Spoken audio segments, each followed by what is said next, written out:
Good day, everyone.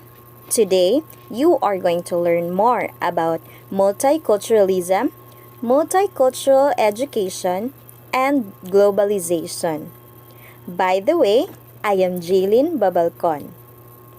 I'm going to share to you first the three interrelated referents of multiculturalism.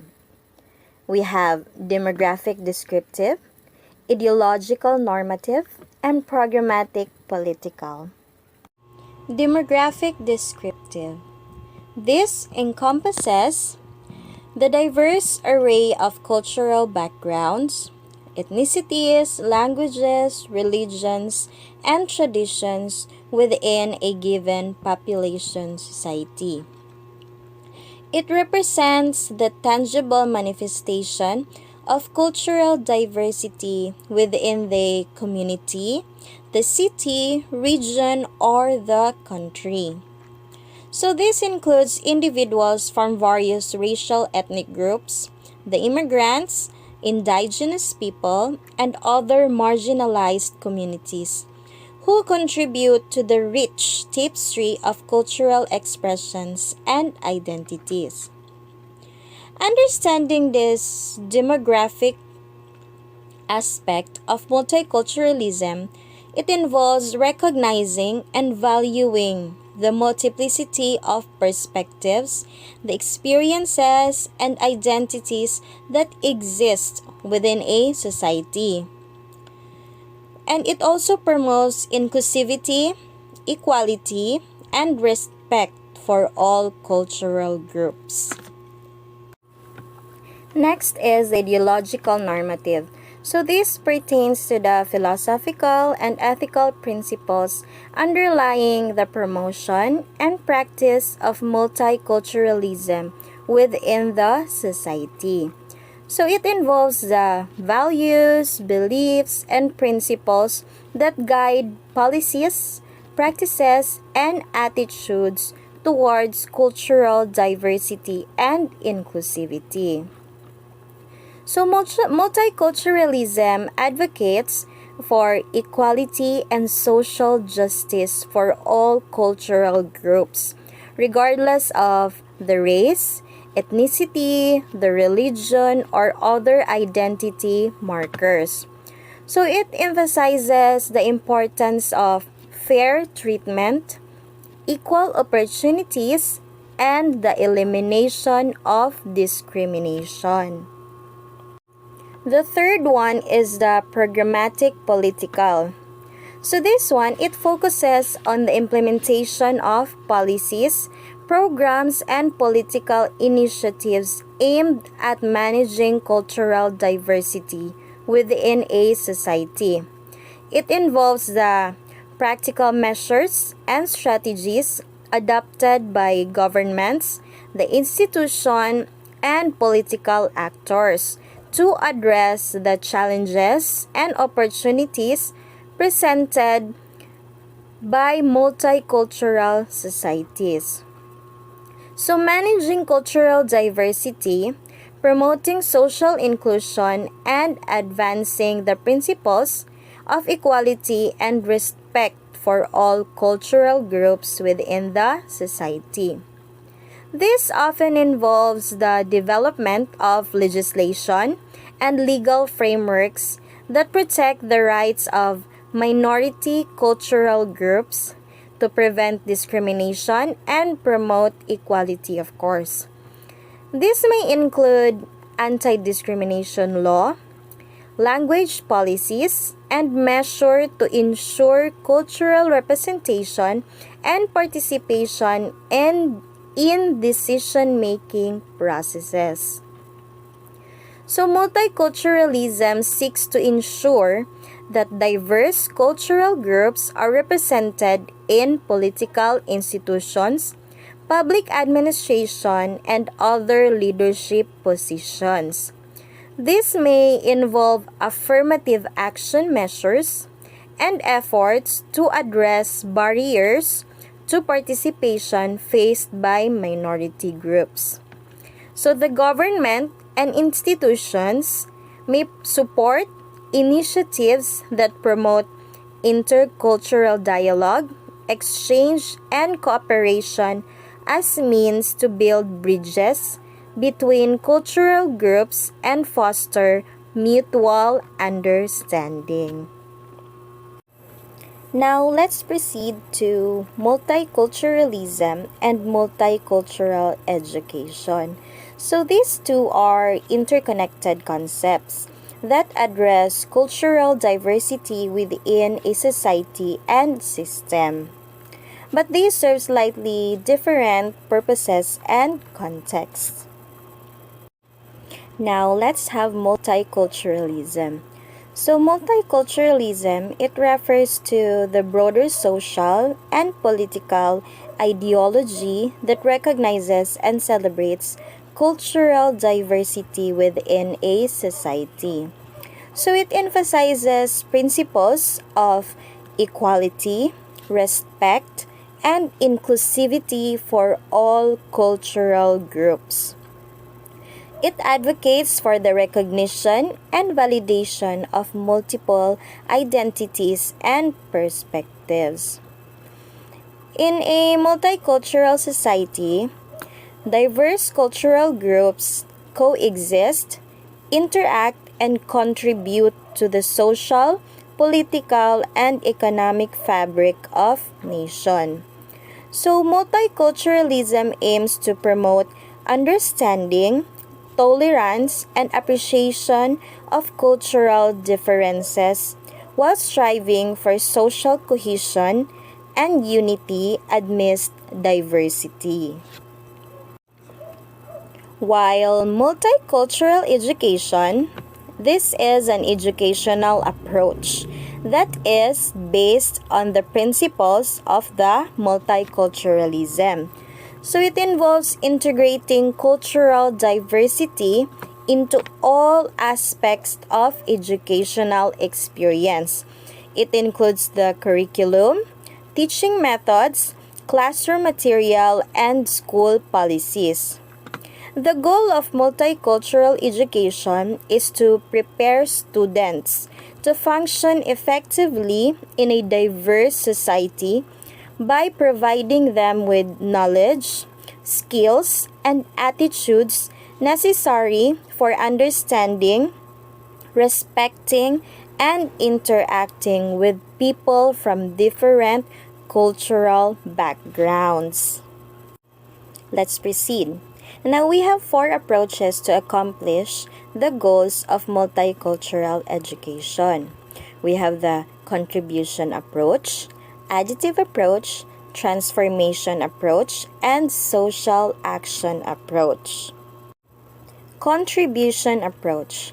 The contribution approach to multicultural education focuses on highlighting the positive contributions of diverse cultural groups to society, while also acknowledging the unique perspectives, knowledge, and experiences they bring to educational environment.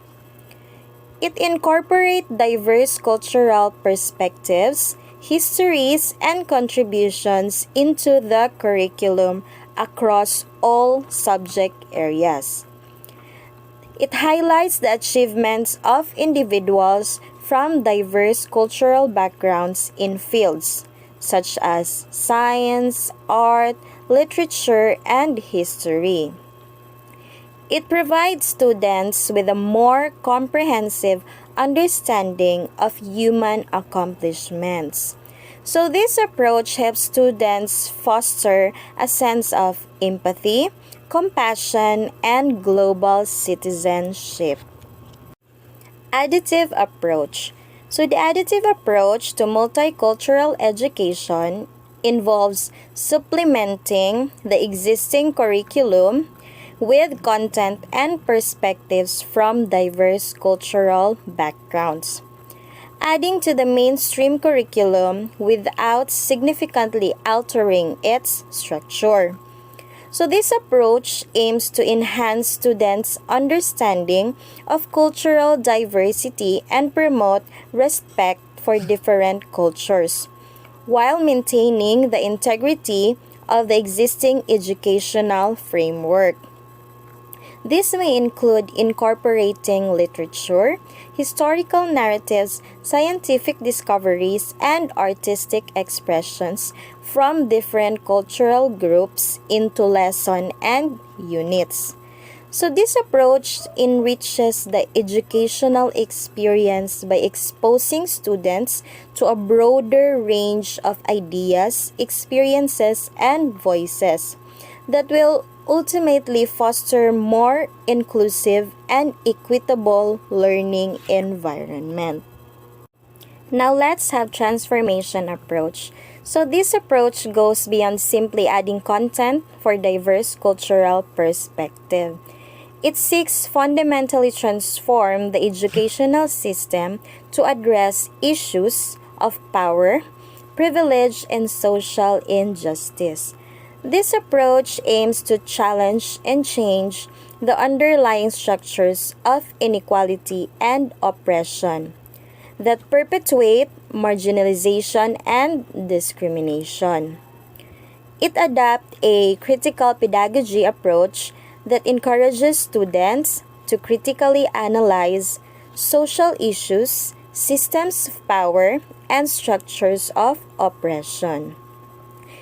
It provides opportunities for students to explore the intersections of race, ethnicity, gender, class, and other identity markers, and to develop a critical consciousness about how these factors shape individuals' experiences and opportunities. So, this approach acknowledges the interconnectedness of education and social justice that seeks to empower students to become critical thinkers, compassionate leaders, and agents of change in their communities beyond. The last approach is the social action approach. So this focuses on empowering students to actively engage in social change efforts aimed at addressing systemic inequalities and promoting social justice. So this approach emphasizes the importance of taking collective action to challenge oppressive structures and advocate for equity and inclusion. It encourages students to critically analyze social issues including racism, sexism, homophobia, xenophobia, and other forms of oppression.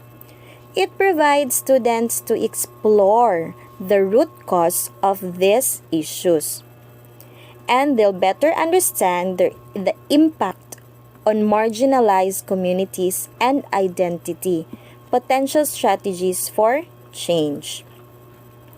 Students will engage in community-based learning that connect classroom learning with real-world issues and concerns. This approach fosters solidarity with marginalized communities and work towards building more inclusive and equitable society for all. Here are the ideals underpinning multicultural education. So, ensuring that all students have access to high-quality education regardless of their cultural background, ethnicity, race, or socioeconomic status, and other identity markers. So, every student must have an equal opportunity to achieve his or her potential. Next, it acknowledges the value of cultural pluralism, aims to create learning environments that respect and honor the diversity of human experiences and perspectives. It empowers students to critically examine social issues, challenge stereotypes and biases, and advocate for positive social change. It emphasizes the importance of developing cultural competence among educators and students, which involves the ability to effectively interact with people from diverse cultural backgrounds with sensitivity, respect, and understanding. It embraces critical pedagogy, which involves challenging dominant narratives, questioning assumptions, and fostering critical thinking and inquiry among students. And it values collaboration and community engagements as essential components of effective teaching and learning environment. Now, let's proceed to the second reporter, which is Mr. Jericho Avancenia. Hi there, I am Jericho. I'm your second discussant. My topic is all about the dimensions of multicultural education. Banks, 1997. There are 5 dimensions of multicultural education. First, content integration. Second, knowledge construction process. Third one is prejudice reduction. Fourth is equity pedagogy, and the last one is empowering school culture and social structure. Content integration. It uses examples and content from various cultures and groups. It also illustrates key concepts, generalizations, and issues within subjects.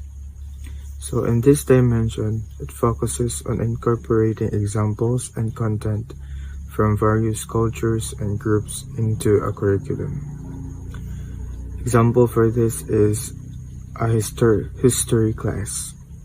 So in a history class, it might not just cover major wars from a Western perspective, but also explore historical events through the lens of different cultures. And this could involve studying primary sources, literature, or art created during that time period by diverse groups. The second one is knowledge construction process. So it helps students understand biases and perspectives within disciplines. Teaches students how to build knowledge. So in this dimension, it helps students understand how knowledge is created and influenced by different biases and perspectives within various disciplines. So an example for this is a science class which might discuss the development of scientific theories, highlighting the contributions of scientists from diverse backgrounds and how their cultural contexts might have shaped their work.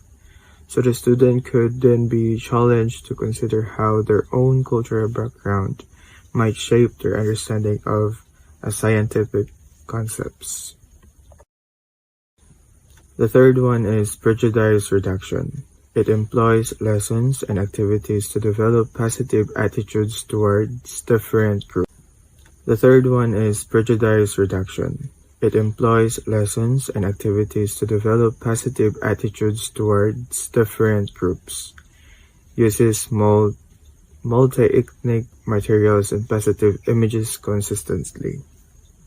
So this dimensions aims to develop positive attitudes toward different groups by employing lessons and activities that challenge stereotypes and promote understanding. An example of prejudice reduction is a literature class. It might analyze texts that explore themes of prejudice and discrimination. Students could then discuss real-world examples of prejudice and develop strategies for promoting tolerance of respect. The fourth one is equity pedagogy. So equity pedagogy modifies teaching to facilitate academic achievement for diverse students. So this dimension emphasizes modifying teaching methods to ensure academic success for students from diverse backgrounds. An example for this is a math teacher which use a variety of instructional methods such as visual aids, group work, and hands-on activities to cater to different learning styles and ensure all students have the opportunity to grasp the concepts. The fifth one is empowering school culture and social structure. So it transforms school culture and organization for equality and equal status among diverse groups. These dimensions focuses on transforming the school environment to promote equality and equal status for all diverse groups. Example is, a school might implement a program that celebrates cultural diversity through events, activities, and curriculum that showcase the rich background of its student body. This could involve student presentations on their cultural traditions, guest speakers from different communities, or multicultural food festival. What is culturally responsive teaching?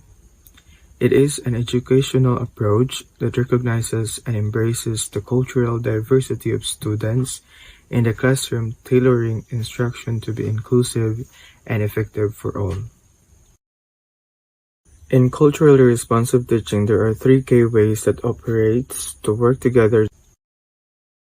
In culturally responsive teaching, there are three key ways that operates to work together to create a successful learning environment for students from diverse backgrounds. So the first one is recognizing and accepting student diversity. The second one is building on students' cultural backgrounds, and the third one is being responsive to different learning styles. So the first one is recognizing and accepting student diversity. So it communicates that all students are welcome and valued as human beings. So this is the foundation of culturally responsive teaching, which is about creating a classroom climate where all students feel welcome, respected, and valued as human beings. Welcome because they belong in the classroom and are seen as valued members of the learning community. Respected because their individuality and cultural background are appreciated. And valued as human beings because their worth is not based on their cultural background, but on their inherent dignity. Through this, it creates a sense of safety and belonging, which is essential for learning. The second one is building on students' cultural backgrounds. So it communicates positive images about the students' home culture. So this goes beyond just tolerating diversity. It's about actively incorporating students' cultural knowledge and experiences into the curriculum. The third one is being responsive to different learning styles. It builds on students' strengths and uses this to help students learn. So in culturally responsive teaching, it acknowledges that students learn in various ways. These three aspects of culturally responsive teaching work together to create a classroom that is inclusive, engaging, and effective for all students.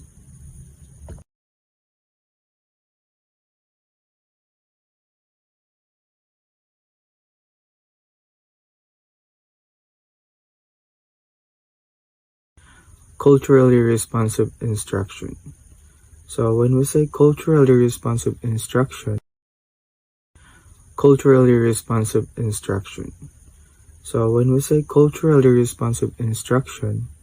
it is all about creating a learning environment that celebrates and leverages the diversity of your students.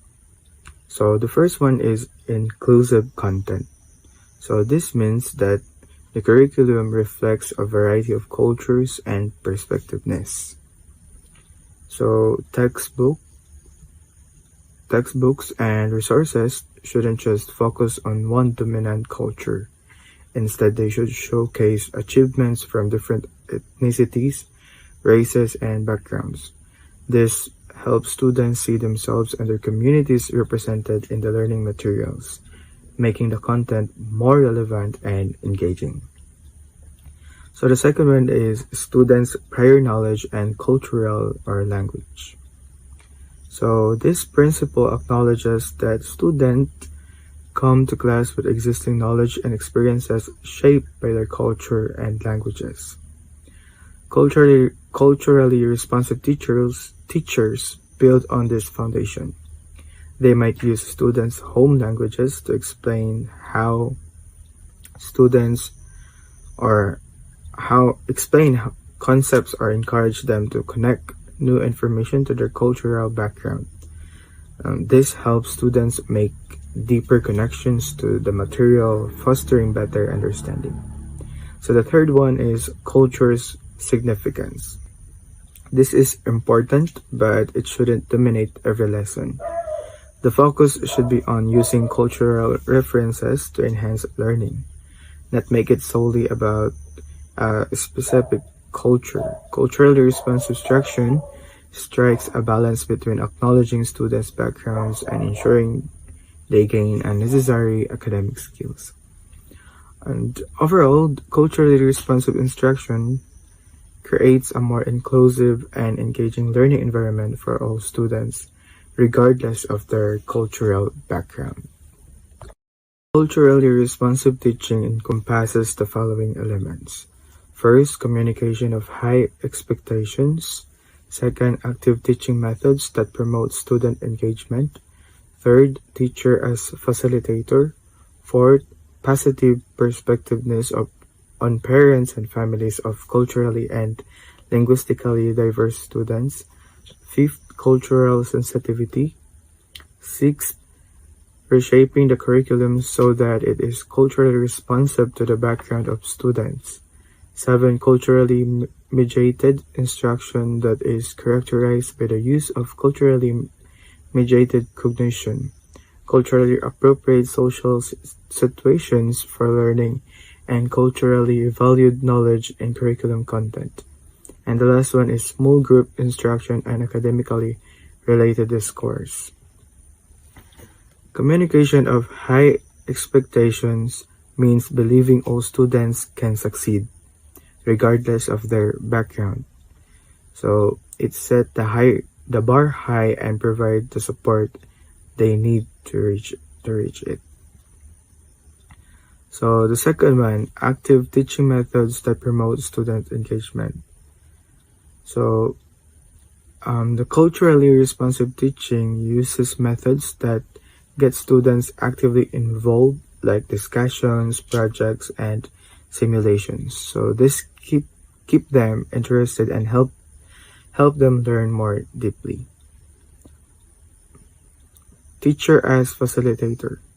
So instead of being the sage on the stage, the teacher acts as guide. So they provide resources, answer questions, and help students explore the content in their own way.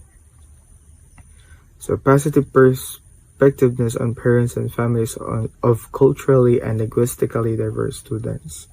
So in culturally responsive teaching, it recognizes the important role families play in education. So the teachers build strong relationships with parents and families from diverse backgrounds, understanding their values and perspectives. Cultural sensitivity. So being aware of and respecting the different cultures in your classroom is the key. This includes avoiding stereotypes and recognizing how culture influences learning styles and communication. The sixth one is reshaping the curriculum so that it is culturally responsive to the background of students. So textbooks aren't the only source.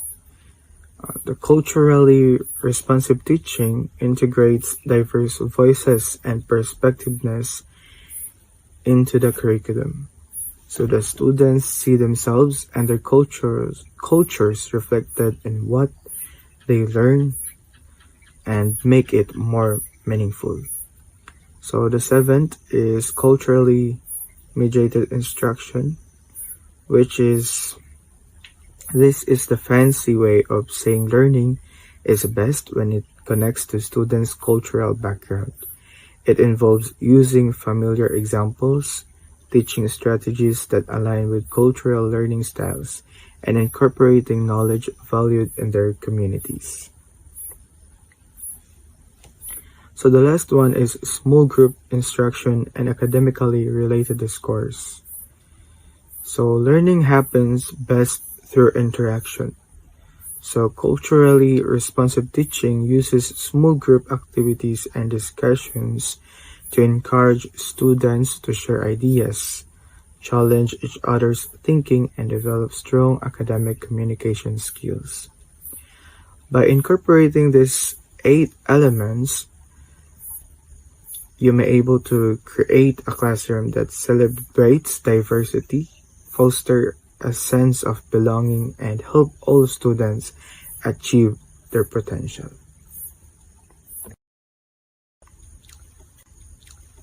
What is globalization? So it refers to the increasing interconnectedness and convergence of activities and forms of life among diverse culture throughout the world. So globalization describes the world becoming increasingly interconnected. So this means countries, cultures, and economies are more linked than ever before. International forces are fueling globalizations and tremendous developments in the world. So it like trade agreements and technology advancements which driving this growth. So two sides are the hopes of that we will finally achieve a global society and the fears of others that their lives and jobs are threatened by forces beyond their control. So globalization brings hope for some. The possibility of a global society where people work together and share resources for the common good. But it also raises fears for others, a concern that their jobs, way of life, and even cultural identity might be threatened by force beyond their control. Globalization is a complex phenomenon with both positive and negative aspects. Understanding these different perspectives help us navigate the opportunities and challenges of our increasingly interconnected world. So, hi, my name is Rhea R. Umiter, and I am the third discussant, and my topic is about education system, which is core of globalization process, and also the global education and globalization. Then the last is the aspect of globalization. So, education system, core of globalization process. With the ever-increasing globalization, interconnected of peoples of the world, education finds itself at the very center of it. So, global development as the direction of globalization, education has become an inseparable tool. Globalization of higher education is becoming increasingly realized in the present times as credential and proof of competency are being based more on global standard. So the education system plays a crucial role in the globalization process by first by promoting cultural exchange, second, spreading knowledge, third, the developing skills, and the fourth one is encouraging mobility. So, what is promoting cultural exchange? So, the promoting cultural exchange is the international students exchanges and study abroad programs foster cross-cultural to understand and to understand and collaborate. So then second is the spreading knowledge. So spreading knowledge is the access to global educational resources and institutions helps disseminate knowledge and innovation worldwide.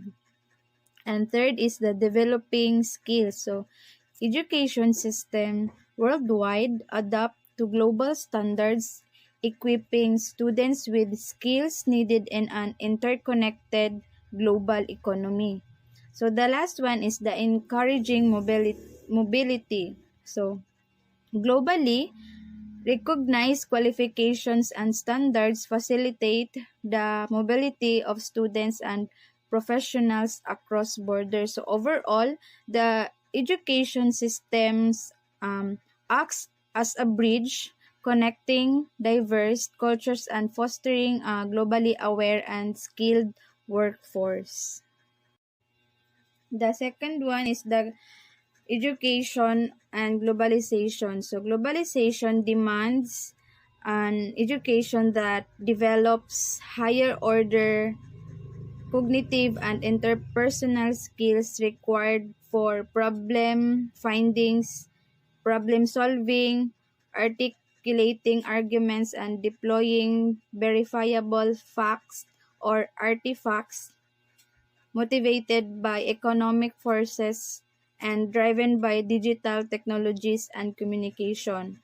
Globalization links individuals and institutions across the world and interconnections. So, in this, the the global education and globalization is it focuses on teaching students about global issues, interdependence, and cultural diversity. So, it preparing them to thrive in a connected world. So, globalization in education involves the integration and exchange of educational practices, policies, and resources across countries.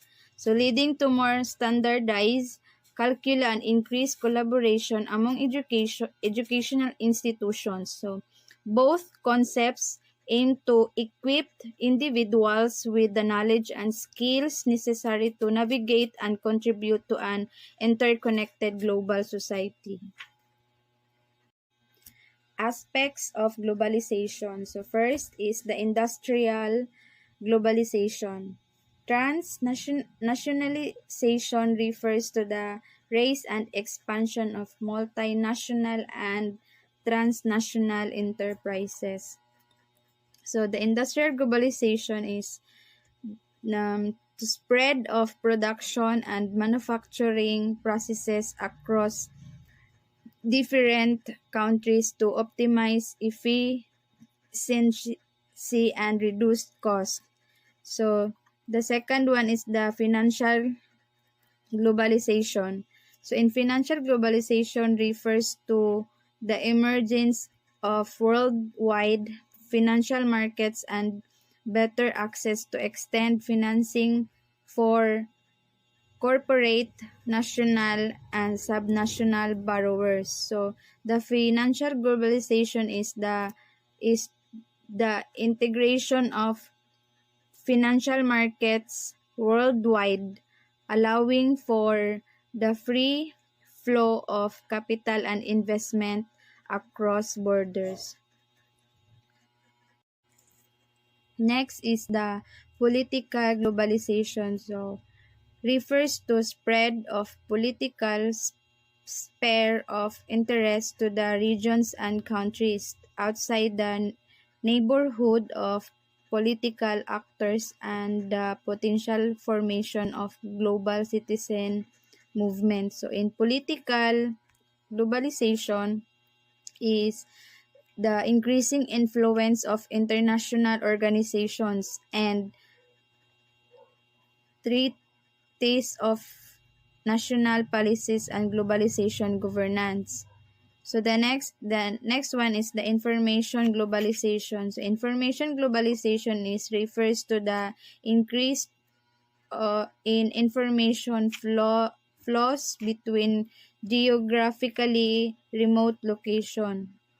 So information globalization is the rapid exchange and accessibility of information and data globally facilitated by the internet and communication technologies. So the last one is the cultural globalization. So in cultural globalization refers to the growth of cross-cultural contacts where people of the world get a better understanding and appreciation of cultural diversity and plurality.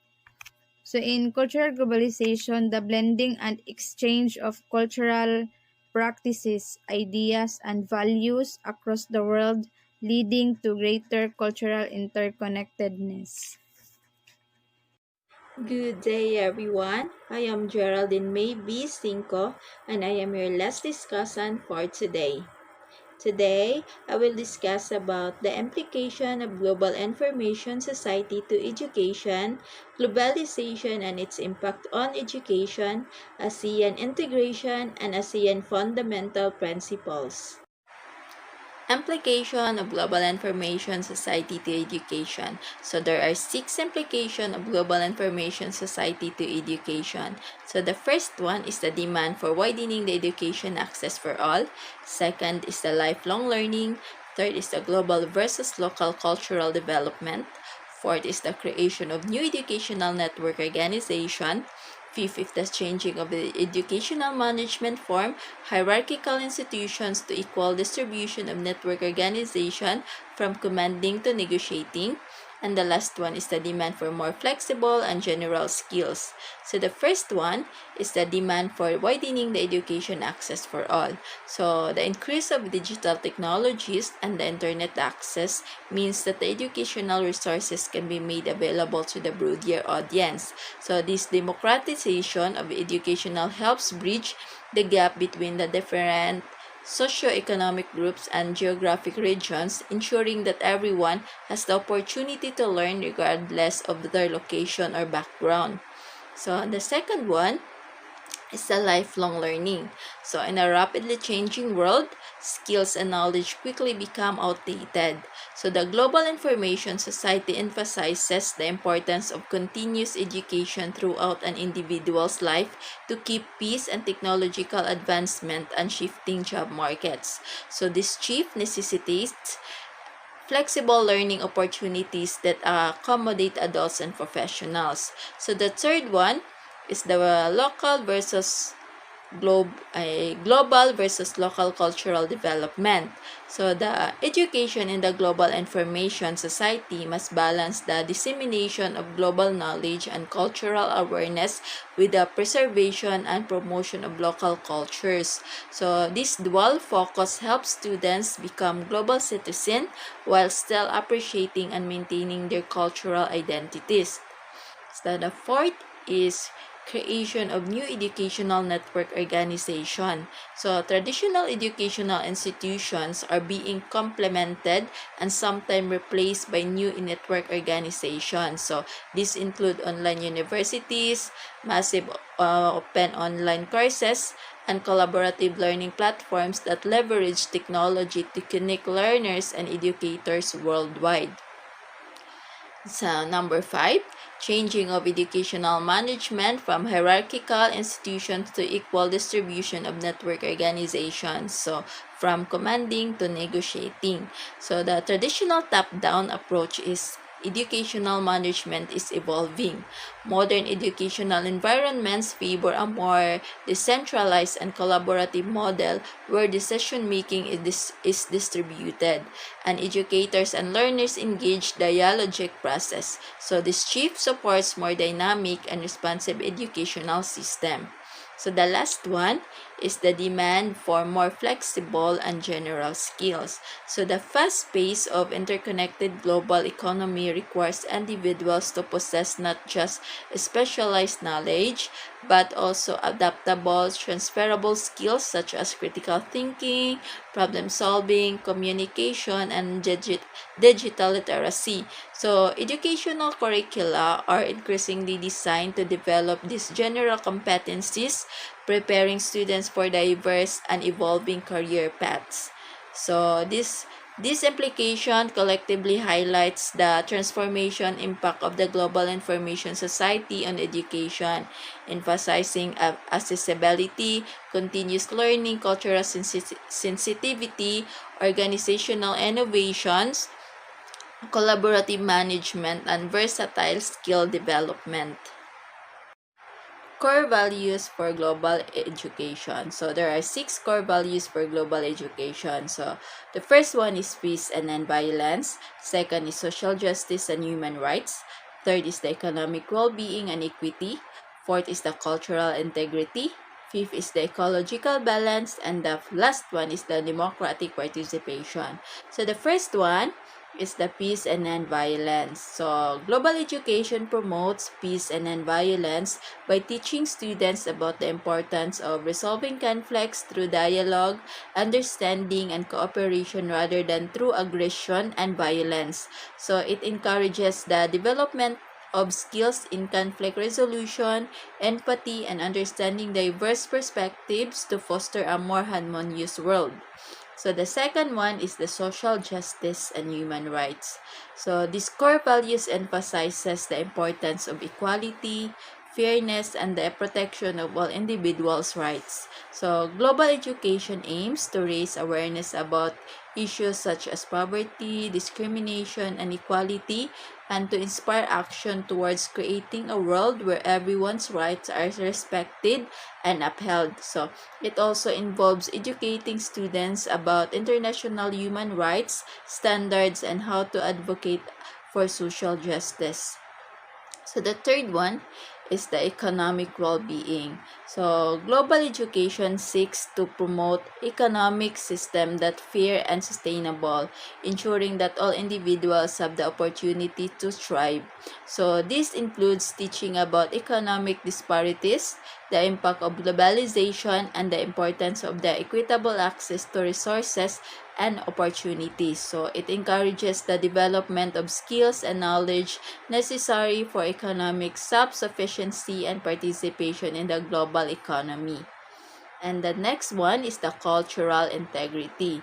So cultural integrity involves recognizing, respecting, and valuing diverse cultural identities and traditions. So, global education promotes an appreciation of cultural diversity and encourages students to learn from and about different cultures. So, it aims to foster intercultural understanding and respect, combating prejudice and fostering a sense of global citizenship where diverse cultural perspectives are celebrated.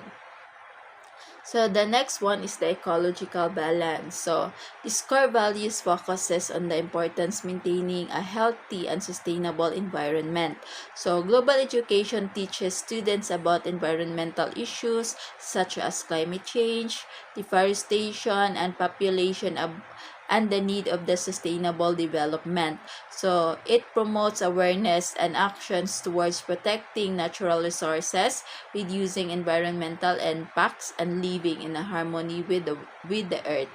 So the last one is the democratic participation. So democratic participation involves educating students about the principles and practices of democracy, including the importance of civic engagement, political participation, and the protection of the democratic institution. So global education encourages active citizenship, critical thinking, and the development of skills necessary for participating in the democratic processes of local, national, and global levels. So, it aims to empower individuals to contribute to the governance and improvement of their communities and the world. Core skills and competencies for global education. So there are 7 core skills and competencies for global education. So the first one is self-worth and self-affirmation, affirmation of others including cultural and racial differences, critical thinking, effective communication skills including active listening, nonviolent conflict resolution and mediation, imagination or the ability to envision alternatives, and the last one is the effective organizing. So, global education aims to equip individuals with the skills and competencies necessary to navigate and strive in an increasingly interconnected and interdependent world. So, the first core skills and competency is self-worth and self-affirmation. So, developing a strong sense of self-worth recognizing and valuing one's own abilities, qualities, and potential. So, while self-affirmation involves maintaining in a positive self-view, even in the face of challenges or criticism.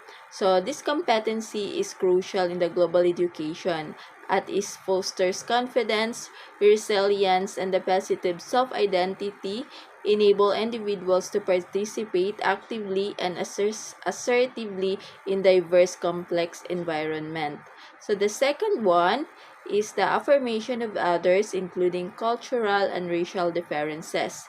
So affirmation of others entails recognizing, valuing, and respecting the inherent worth and dignity of all people. So regardless of their cultural, racial, or ethnic background. So this competency promotes exclusivity, empathy, and mutual respect, which are essential for the fostering harmonious and productive interaction in the multicultural settings.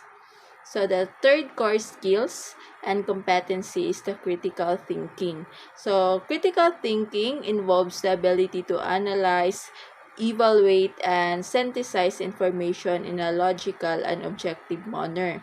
So it enables individuals to question assumptions, identify biases, and make well-informed decisions. So in global education, critical thinking is the vital for the understanding complex global issues, solving problems creatively, and navigating the vast amount of information encountered in today's world. So the fourth one is the effective communication skills, including active listening.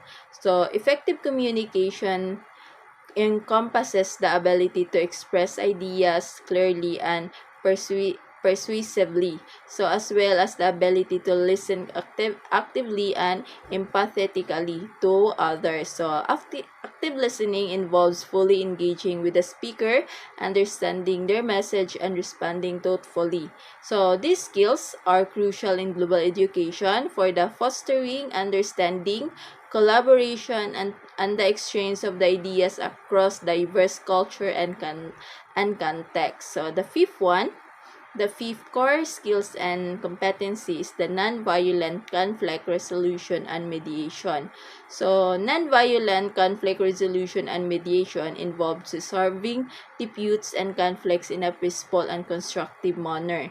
So this competency includes skills such as negotiation, empathy, and problem solving. So it is essential in the global education for promoting peaceful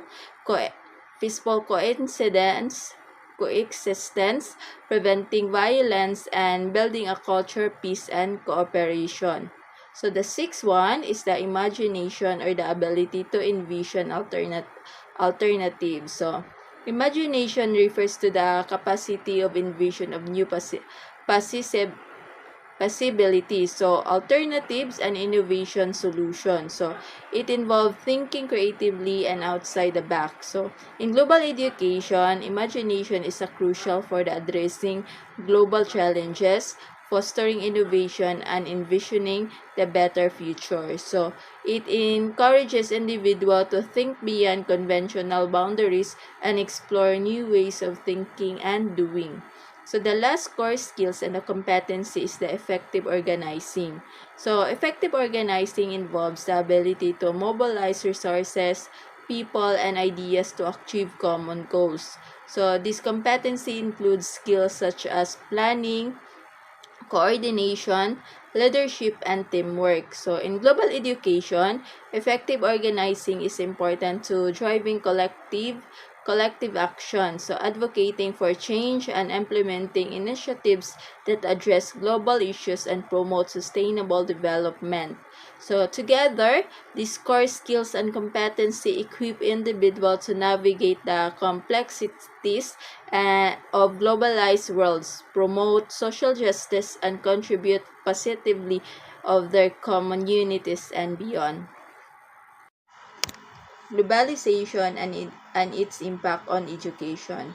So the impact of globalization and the manner in which the system should be respond to the needs of globalization would require to be studied under two broad heads. So the first one is the is the needed reform within the educational system like content, equity, and excellence, and many more. So the needed reform within the educational system is the first is the content. So the content is the curriculum must involve to include global perspectives, digital literacy, and the multicultural understanding, preparing students for the globalized world. So for equity, efforts are needed to ensure all students have equal access to quality educations, regardless of socioeconomic background, to reduce disparities exacerbated by globalization. And the last one is the excellence. So, raising educational standards and fostering innovation in teaching methods and learning environments to produce competent, globally competitive individuals. So, the second one the second one is the fallout of globalization will entail determining strategies relating to the impending internationalization of education, finance-related issues, and privatization of the secondary and higher education. So the first is the internationalization of education. So this is developing strategies to facilitate international collaboration, student exchange programs, and recognizing of qualification across borders to enhance global learning experiences. So, the second strategies to address the fallout of globalization is the finance-related issues. So, addressing funding challenges by exploring diverse financial models, including public-private partnerships, to ensure sustainable educational financing. And the third one is the privatization of secondary and higher education. So, examining the implication of the increasing private sector involvement in education, ensuring it contributes to the quality and accessibility without exacerbating inequalities.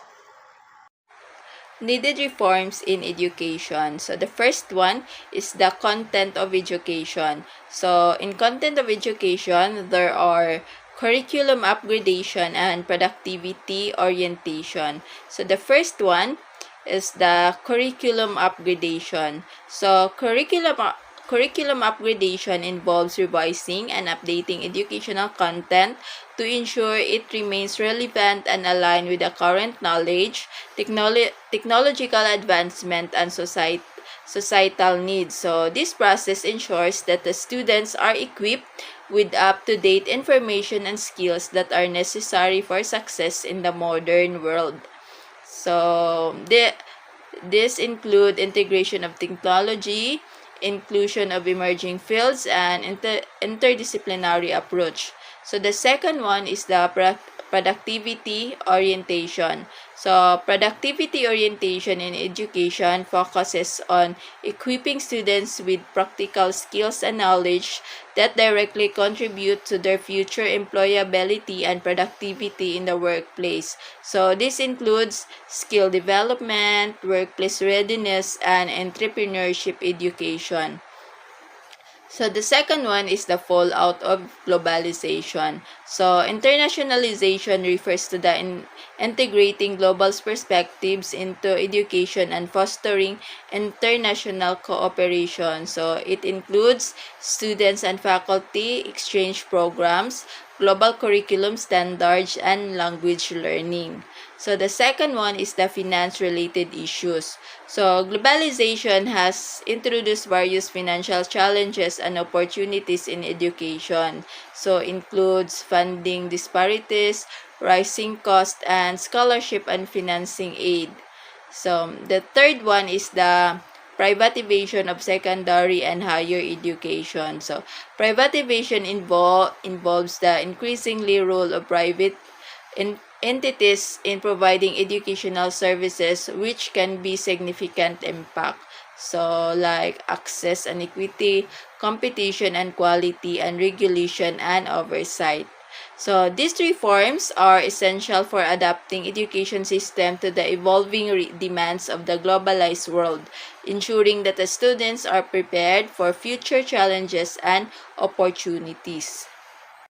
ASEAN integration. So, ASEAN integration refers to the ongoing process of economic, political, and socio-cultural cooperation among the member states of the Association of Southeast Asian Nations, or the ASEAN. So, it aims to create a more interconnected and cohesive region through initiatives such as free trade agreements, mutual cooperation on security issues, and cultural exchanges. So the goal is to promote regional stability, economic growth, and the overall development among ASEAN countries. So the members of the ASEAN countries are: first is the Brunei Darussalam, second is the Kingdom of Cambodia, third is the Republic of Indonesia, fourth is the Lao people of the Democratic Republic, fifth is the Malaysia, six is the Union of Myanmar, seven is the Republic of the Philippines, eight is the Republic of Singapore, 9 is the Kingdom of Thailand, and the last one is the Socialist Republic of Vietnam. So, the ASEAN integration. So, the ASEAN was created as an organization in the year 1967 with the aim of helping to bring about the Southeast Asian region of peace, freedom, and prosperity for their people.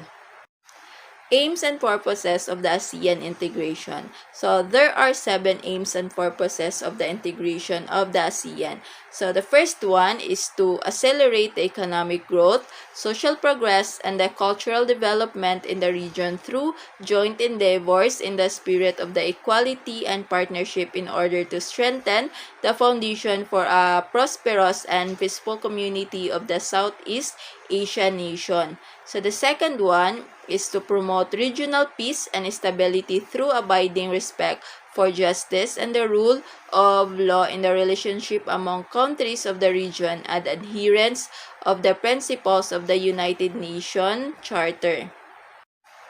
Third is to promote active collaboration and mutual assistance on matters of common interest in the economic, social, cultural, technical, scientific, and administrative fields. Fourth is to provide assistance to each other in the forms of training and research facilities in the educational, professional, technical, and administrative spheres. Fifth is to collaborate more effectively for the greater utilization of their agriculture and industries, the expansion of their trade, including the study of the problems of the international commodity trade, the improvement of their transportation and the communication facilities, and the raising of the living standards of their people. 6 is to promote Southeast Asian studies, and the last one is to maintain close and beneficial cooperation with the existing international and regional organization with similar aims and purposes, and explore all avenues for even closer cooperation among themselves. ASEAN Fundamental Principles. So, there are 7 ASEAN Fundamental Principles. So, the first one is the mutual respect for the independence, sovereignty, equality, territorial integrity, and the national identity of all nations. So, ASEAN member states agree to the respect each other's sovereignty and territorial integrity. So, this principle emphasizes the equality of all members nations within the ASEAN. So the second one is the right of every state to lead its national existence free from the external interference, subversion, and the coercion. So this principle asserts the sovereignty of each ASEAN member states and opposes the external interference of their external affairs.